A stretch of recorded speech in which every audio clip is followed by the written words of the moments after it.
आज मैंने भी किसी से प्यार किया था, उनकी राहों में इंतजार किया था। हमें क्या पता भूल जाएंगे हमें। कसूर उनका नहीं मेरा ही था, जो एक बेवफा से मैंने प्यार किया था।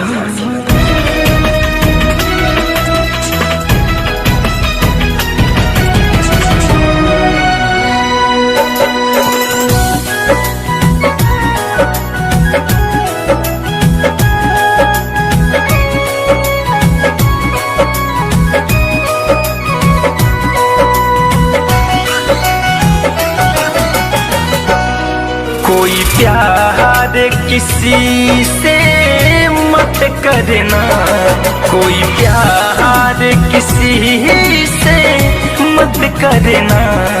सच कहता हूँ पछताओगे, जब दिल की दर्द बढ़ जाएगी, जब दिल की दर्द बढ़ जाएगी।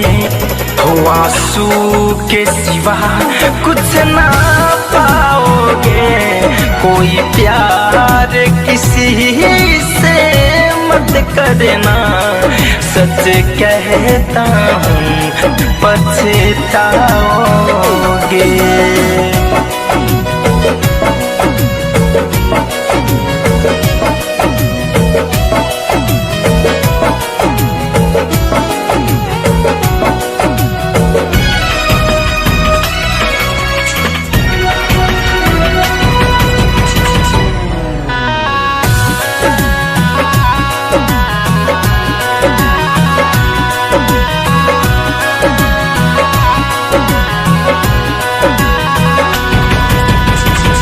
लैला मजनू हीरे रंझा, ये भी एक दीवाने थे।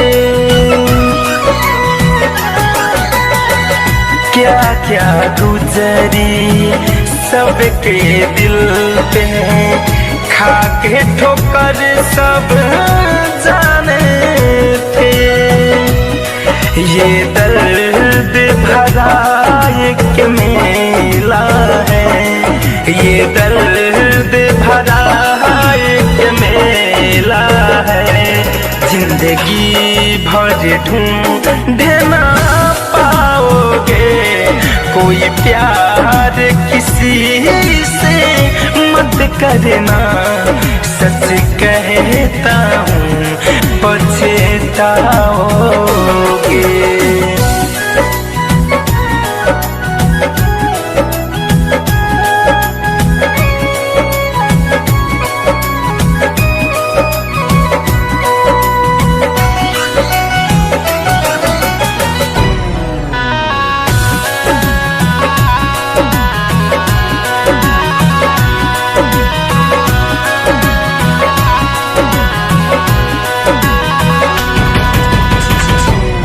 बेवफा जो निकल गई तो उसको ठोकर भी खाना है। फिरोज फैशन धड़कन धनंजय करके मोहब्बत जाना है। ओ कफन भी उठा